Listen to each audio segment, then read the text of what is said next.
see how quickly this goes by.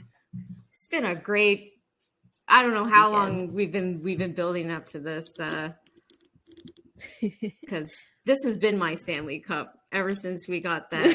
Ever since we were awarded the first overall pick after the draft lottery, this has been what I have been most excited about. And we've set. Did it live up to the hype? Oh, very much so. Very much so. So I guess I'll start. Because I've been talking. So before this season, like even last season, like I remember we were talking about the draft, but we didn't really get in depth with it. We were kind of like, we'll just wait and see what happens. And then we we look at who we got, and then we go from there. We're excited to watch them in the organization and things like that. But I've never really dove very deep into who can we choose, like who would fit best in our organization. Like that never was a drawing point for me, but our friend to the podcast, Mr. Nate Mata, is a welcomed enabler because he's obsessed with it. He's obsessed with it. And so we've been talking here and there, like long before before our season ended and everything. And he's been planting some seeds. And as someone who's obsessed with this sport, I welcome it. You can tell me anything. Whether or not I'm going to go further into it is another story. But over time, I've been like, yeah, like that sounds cool. And I wanted to learn more about it. And so like the last couple months, like I've gotten more interested leading up to the draft. Like who are these guys that like the Sharks could potentially take and who's available. And we knew that once the first overall pick was awarded to us, I'm like, okay, that's over. Like we know we're going to get him, right? Like it would only be my reaction to it would only change if we didn't get him. Cause then that would be like shock. Like what would we done? So we knew going into it who was going to get picked first overall. The more exciting part was who are we going to choose at 14 at the time we had 14. And then Greer made a trade with, I can't remember off the top of my head anymore, but we moved up. Right. And then that got more exciting because as I was getting this information from Nate and being told like there are like 6 really good defensemen in this draft, and then once they get kind of selected, then you're maybe more it's probably better for your organization to just go with the next best forward, even though like I personally wanted a defenseman, but like the logic behind that, like, okay, so, but when we moved up to 11, like that felt like more possible. As I started getting really, really excited because I've mentioned on here already, Zayne Parekh, like he's been killing it. And I think the WHL, like he got some award at some point that I can't remember off the top of my head anymore.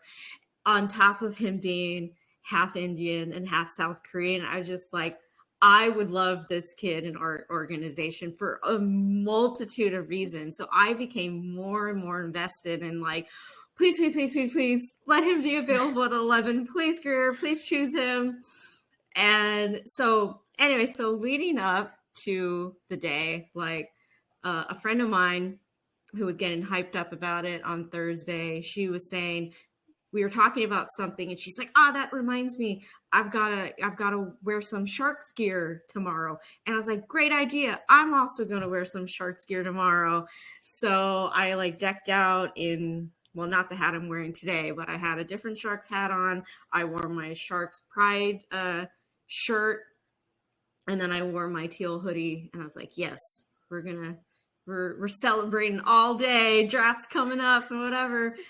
First thing I say to my coworkers when I walk in, and There's only like me and two other coworkers who are like legit hockey fans, and everyone else is kind of like in the mix. They're aware of some things, whatever. But like, I've definitely been like trying to get my more sports related coworkers to like get excited about the Sharks right now. Like, I know you all don't really follow it, but this is a big moment for the Bay. And I've been trying to plant the seeds in there, getting other people excited. And the first thing that I say when I walk in, I was just like, draft day. And they're like, what is this you're talking about? And so I was mentioning to you offline that like my work's been really busy lately. We've had to go on a number of trips off site from my main location to handle things. And I've been so caught up in all of that all week on top of the other personal stuff I've been obsessed with that like I didn't realize I was going off site that day. I thought, oh, it's going to be a nice chill Friday. Cool. Right. And then my coworker's like, you're heading out with us right now. And I was like, oh, okay, that's fine. I was like, no worries. The draft is at 4. I'm good. We'll be back by then. Like, I'll be able to sit at my desk, turn on the stream. All is good. Anyways, so that happened. We managed to get back to the office with time to spare. And I was like, cool. I'm going to get everything I need done, go through emails, whatever, settle things down so that very minimal things will be needed from me between the hours of 4 and when I leave for the day. Like I had it all planned. I was like, no one's going to need anything from me. I'll get everything done. And then there was this thing that my supervisor needed. And I thought I'd answered his question, and he kept coming back, and like my anxiety level was starting to like shake a little because I was just like, do you need anything else from me? I'm like looking at the clock and like, right as 4 hit, my supervisor comes over it again and says, hey, so I found the thing. You want to go and like see where it's at? No, not right now. I legit was like, my brain like short circuited. Because I was like, I want to say no, leave me alone. The correct answer would probably be yes, of course, because I'm at work and I should do work things right now. But it was like, no, you want to sit here. Tell him to wait. And then he followed it up with, or we can look at it later. He probably saw the look on your face. And I was like, yes, please, can we look at it later? And he's like, okay, no problem. He walked away and I was like,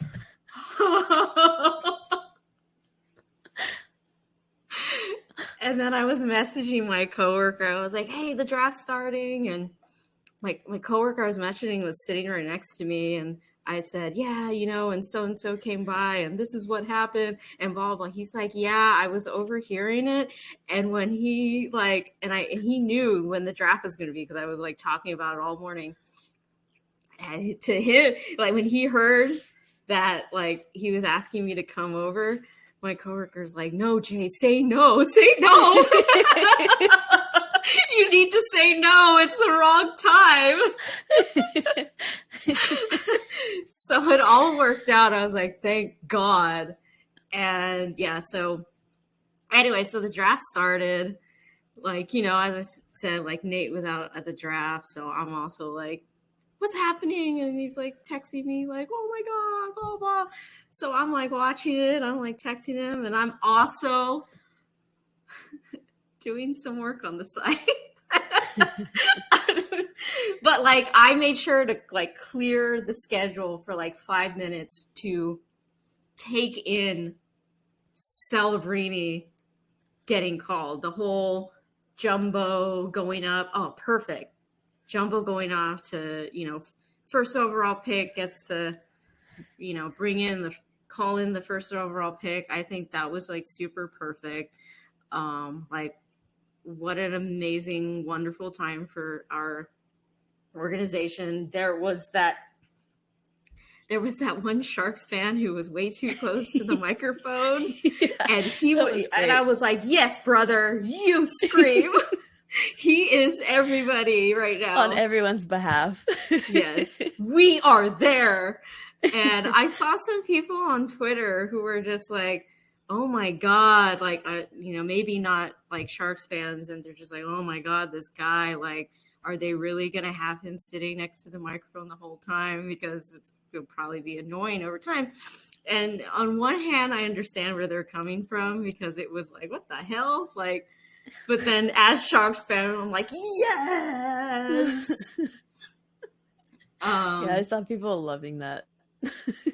and then they eventually found him, right? And I was living for the moment, and I needed no one to bother me for that particular moment. And then once the rest of the draft went on, I kind of had it like on the side, and I was looking. I just needed to see who else was getting picked. There were certain people in the draft that I was kind of like hoping, like, with our pick we would get this, and then like anything else that came along the way. There was like a ton of like trades happening, so that was exciting to kind of like see like who's going where and who's moving up and who are they getting and all that stuff. So it was like exciting to see that.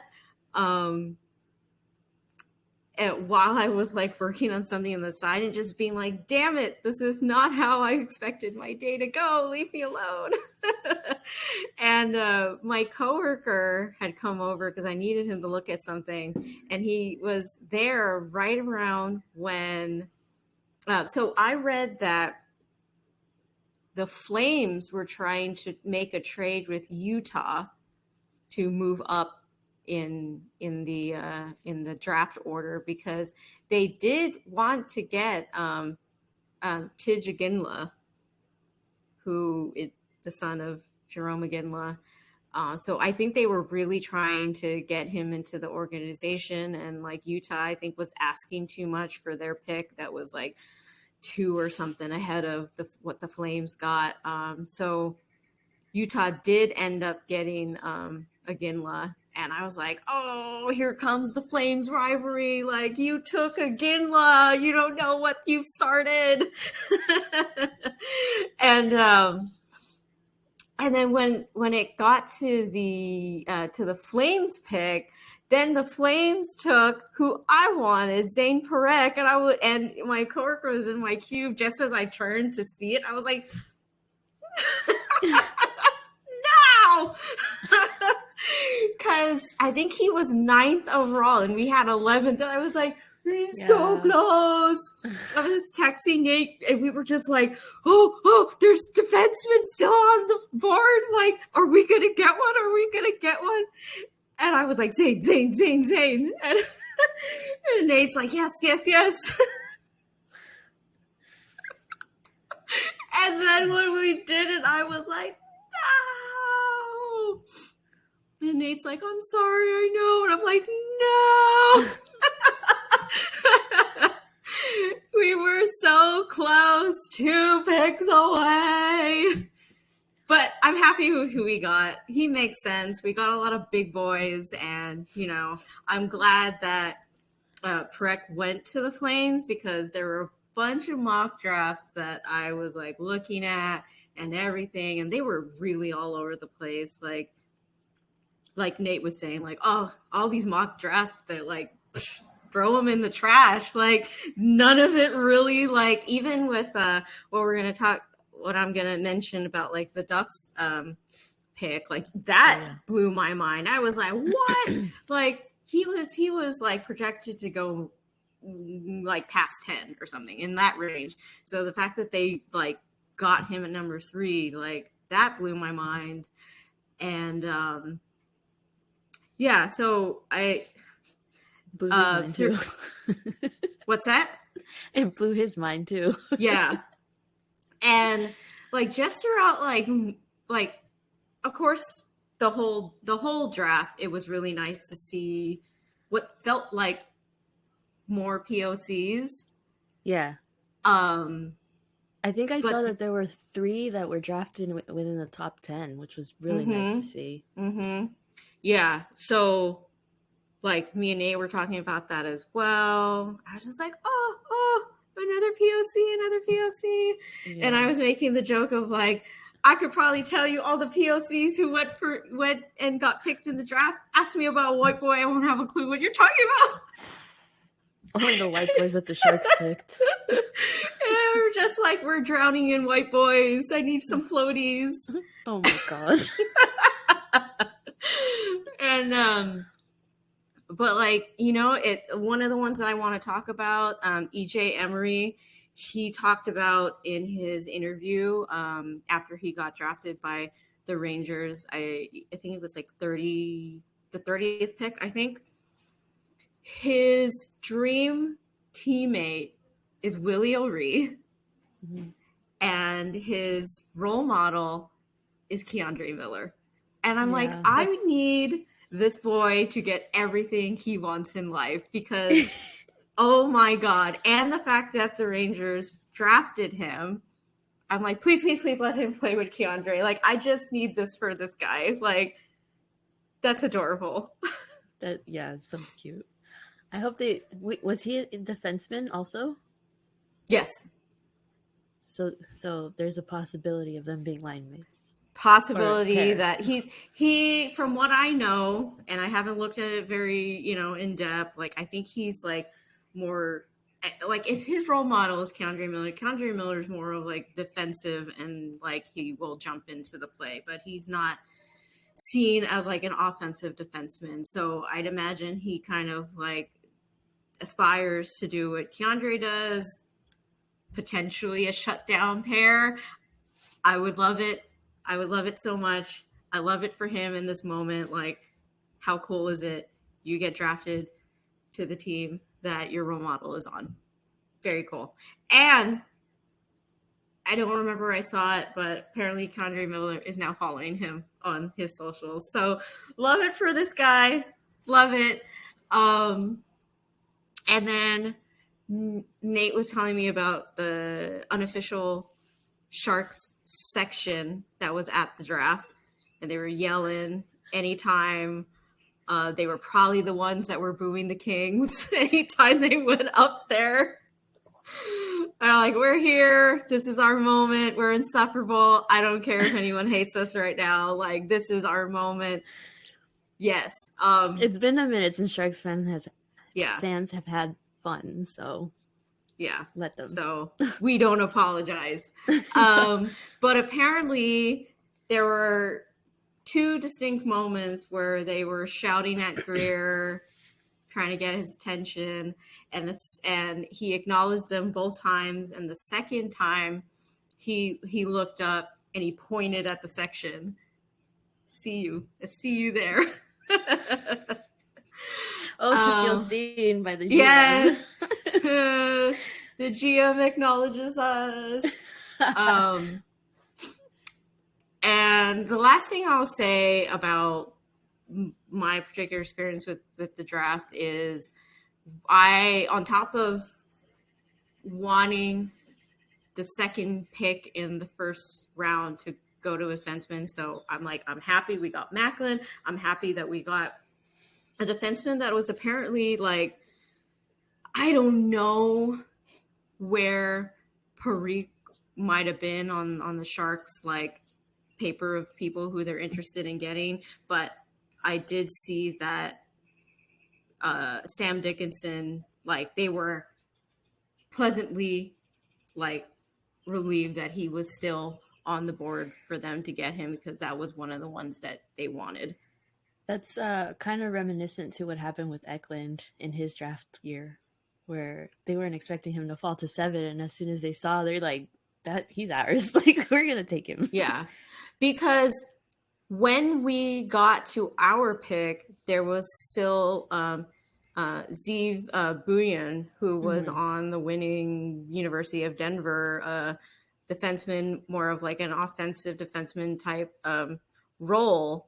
And so, like, I saw that they were being asked about, like, what was what went into your decision when it was like those two were like still available. And I think there were like 3 defensemen who were on all the like mock drafts. Like those are the ones that you would want to like try and get if you have an early pick.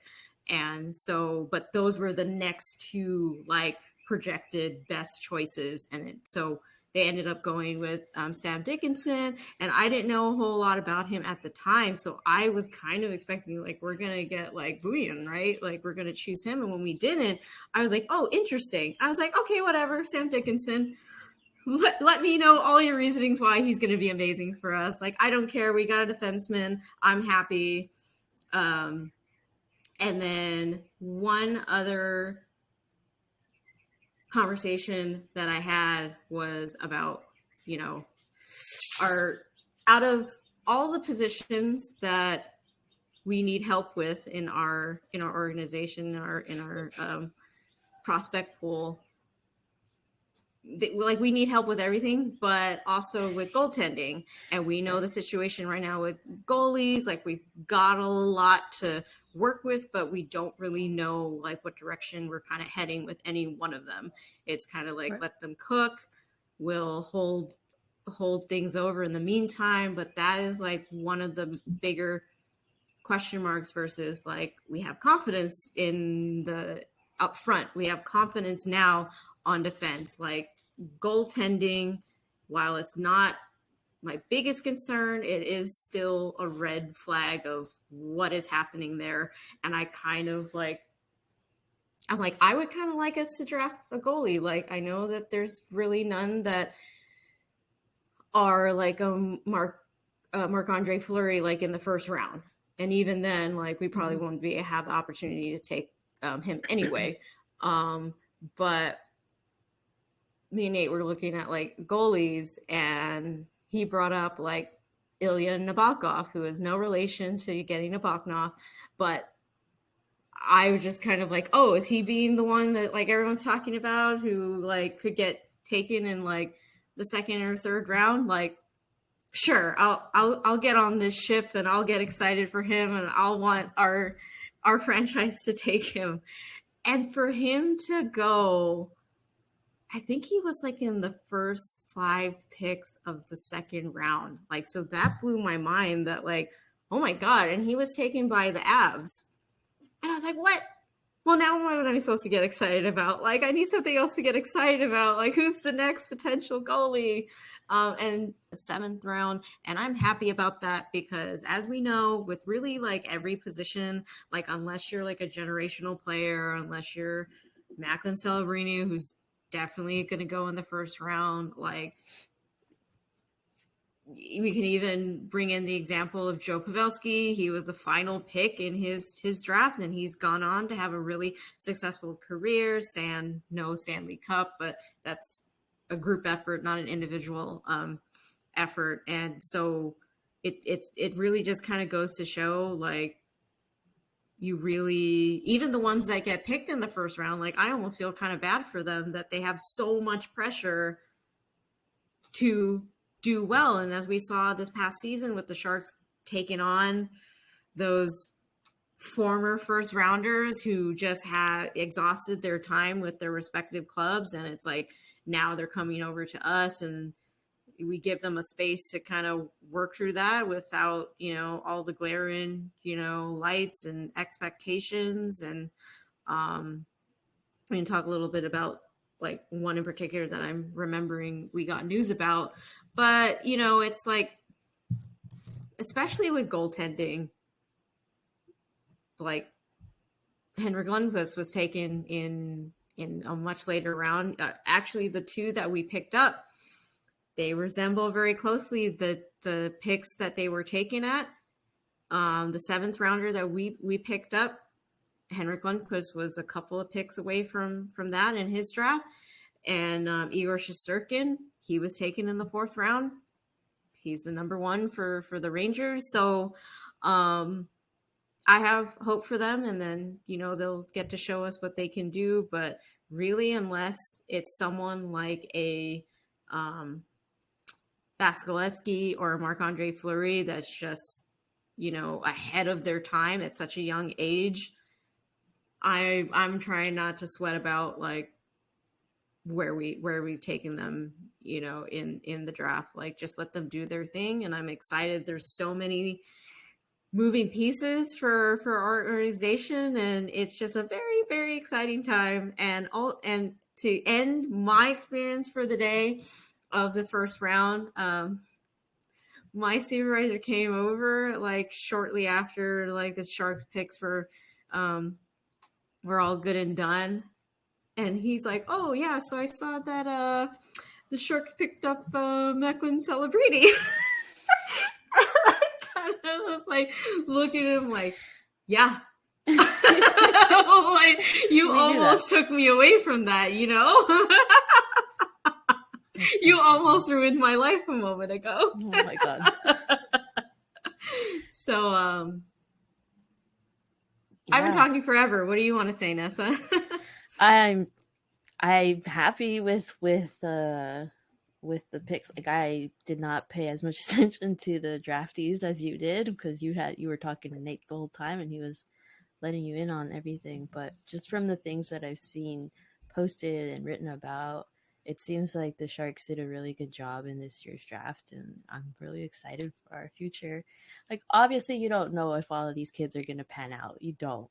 But I feel like the ones that were drafted in the earlier rounds, there's a lot of potential there. Obviously with Celebrini, like, everyone's excited to join this organization now, right? Because you get a generational player possibly. Like, he's just different from like all of the other first rounders. I feel like he's not as quiet. He seems to be pretty honest and open about how he feels about where he's at, like his level. Like, he still hasn't decided whether or not he's going to join the Sharks or if he's going to go back to college. Like, he's going to take some time to think about it, but he still lets everyone know like he's very serious about his training. Apparently he made his family leave Vegas early so he can train sooner before development camp. And it's like, I get it, but also this kind of is like, you should have some time to enjoy yourself. Like, you just got drafted into the NHL, like,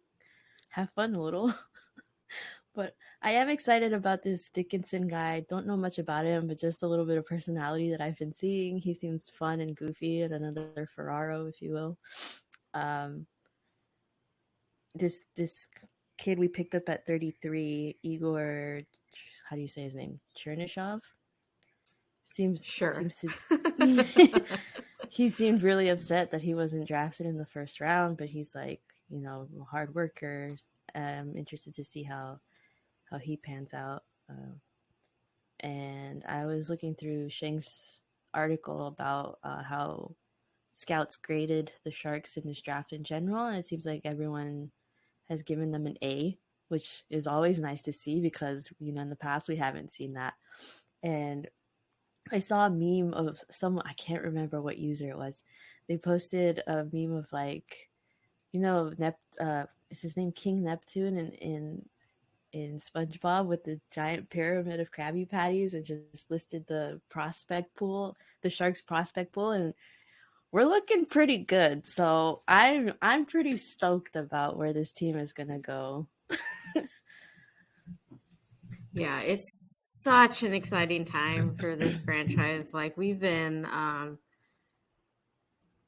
I think I had a conversation with Nate about like, where did we drop off? When was like our downward spiral? And we both agreed that it was sometime like 2019 kind of feels that way, where like I always felt like we acquired Erik Karlsson in 2018, but I felt like that was the desperation move. Like, I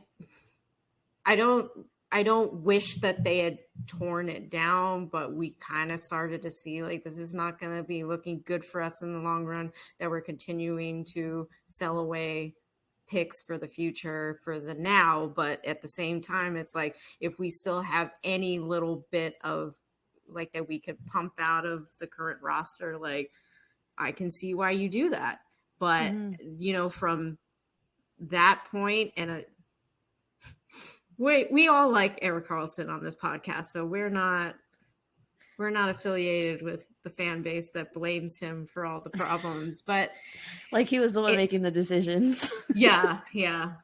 So, but yeah, it did make it tough for us in the long run, and but I wouldn't have had it any other way. But now we're in the situation where we are in a rebuild. We have had to deal with the awful handful of seasons where we have not made the playoffs, and like not only are we not making the playoffs, but it's just been really difficult to watch this team, especially at the end of last season where it's like Blackwood went down and we started to see the depth in our goaltending is not ready to help out.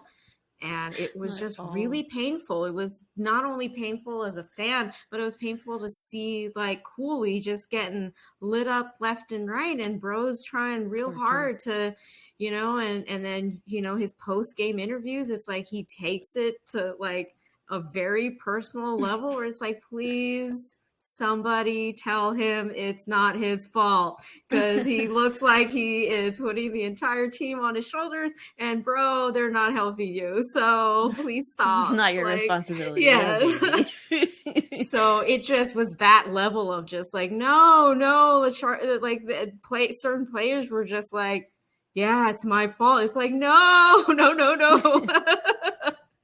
But it, and we know what happened after that. And, but this is not only wonderful for the organization, but also wonderful for our area, wonderful for the fans, just all of the news we're kind of seeing where it's like people are calling up they want to renew season tickets, or they're inquiring about it. You've got the whole connection with Macklin's family and his dad working for the Warriors, so that gets us excited, like for people who may not be as connected with the Sharks on that level, are starting to hear about it and starting to want to know, like, oh, what's this cool stuff that's happening in San Jose, on top of like the draft party, just having a bunch of people wanting to come out and watch this historic moment, because it was a historic moment for our franchise. First overall, we've never been able to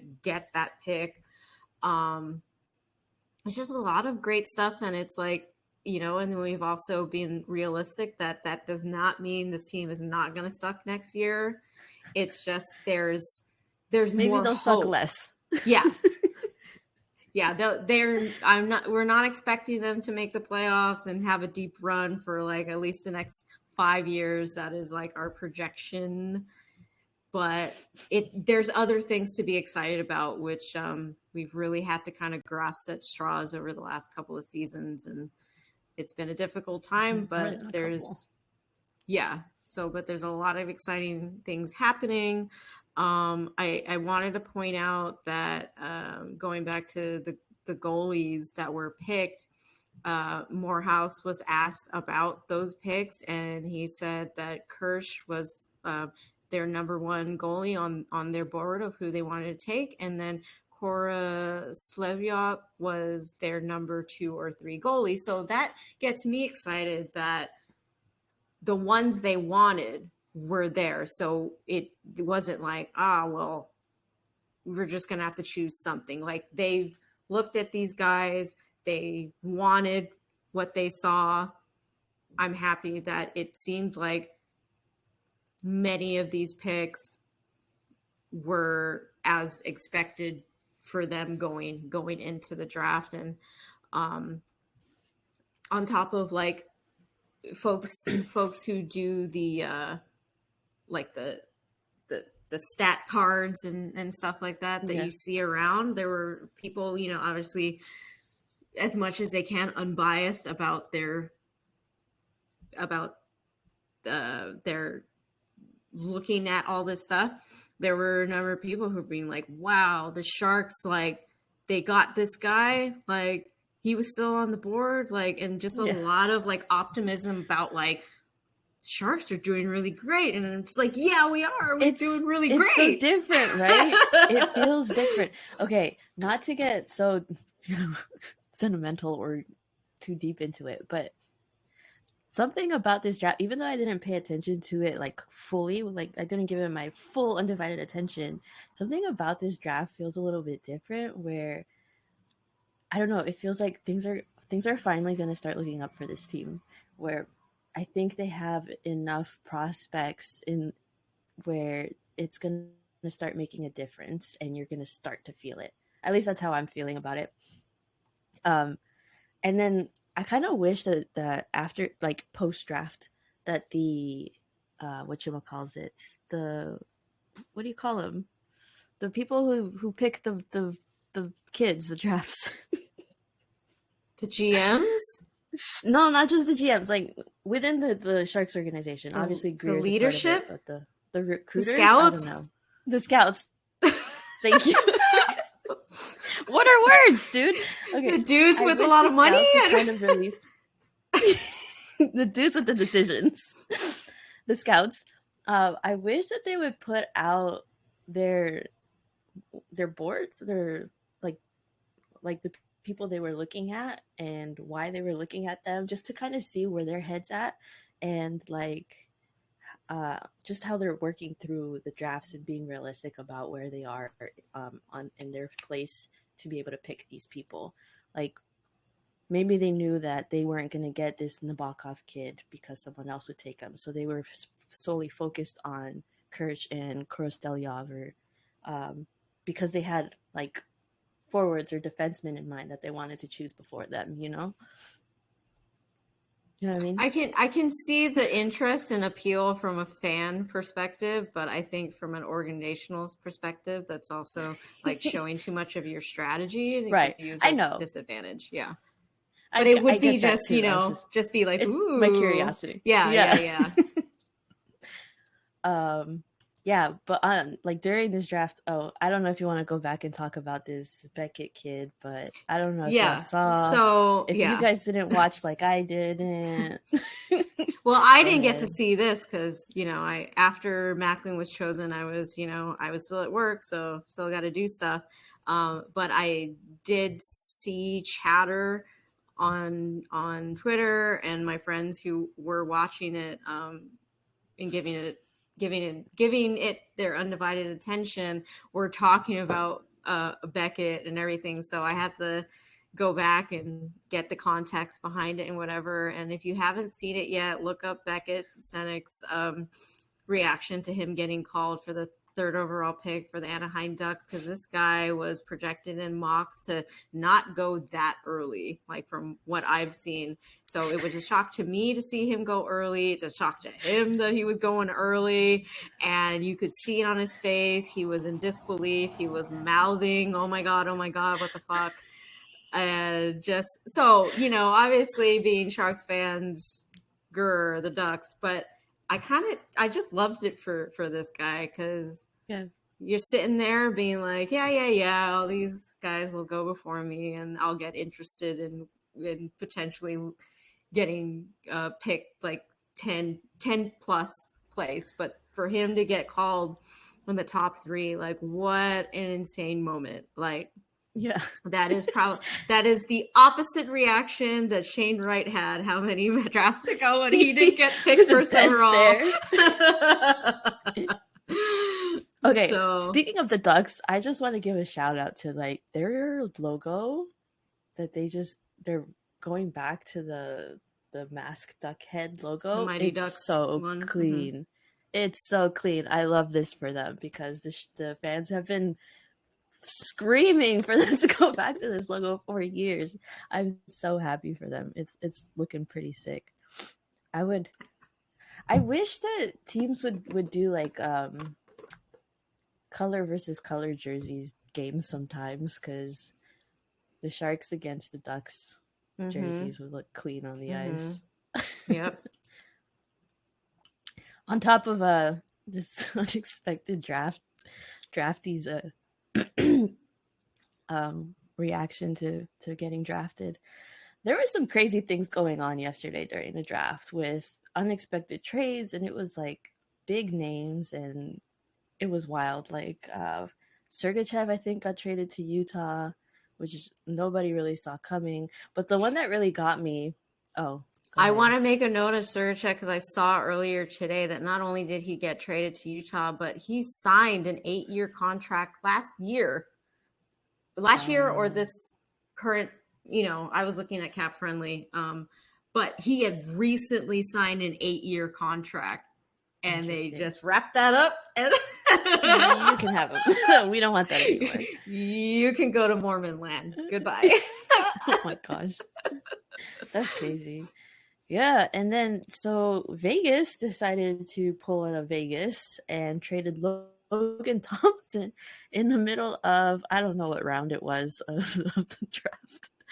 But again, we don't know anything behind the scenes, but there was a little bit of drama. People were bringing up that he got traded maybe 20 minutes before he was scheduled to sign autographs for fans in the Sphere. And like when they announced who it was that was getting traded, like the audience that was sitting in the Sphere was just like shocked. It was like, whoa, like what's happening?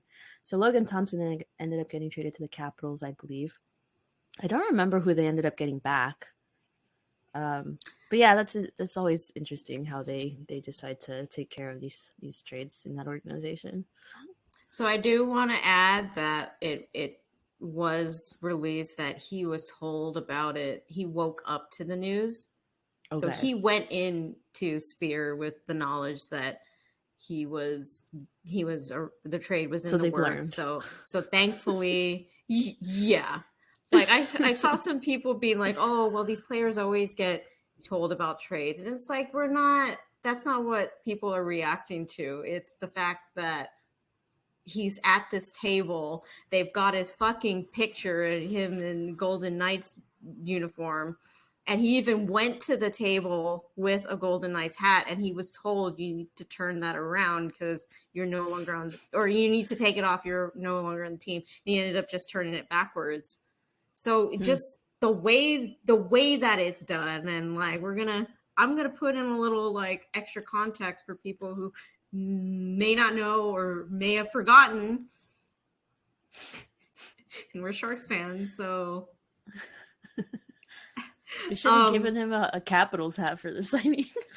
Could have at least done that. Vegas, I will say from an objective perspective that for an organization that wants to win, they're doing a real good job of winning because they're very detached from having any sort of like feels about no, but I love the culture that you bring to the team and like they're very good at not caring about that part. So they're very successful at winning. They do it in a way where I'm like, I would not really like if my team was doing that, but you do you. In particular to their goaltending, because if we look back to when Marc-Andre Fleury was on the team, the whole picture with the sword through the back, because he was told he had to find out through socials that he was being traded, and then more recently with Robert Leonard and Logan Thompson coming in, and like Vegas wasn't doing too great around the time, and it looked like people were pointing fingers to blame, and it was kind of falling on Leonard, and Leonard being, outspoken as he is, for better or for worse. There was drama happening, and Logan came in. He was an AHL goalie. I don't know how much experience he had in the NHL at the time, but he came in and he did a pretty good job, and I felt like on the outside looking in, it felt like, oh, now people want Thompson to be the guy, and now they're chucking away Leonard. So it kind of felt like really messy. And, and then as we know, the Sharks traded with Vegas to give them Adin Hill. They went on to win the cup. And then this past season, like Vegas did not do that great for a team coming off a Stanley Cup win. And like Hill was getting injured, so Thompson was coming in. I imagine he did okay.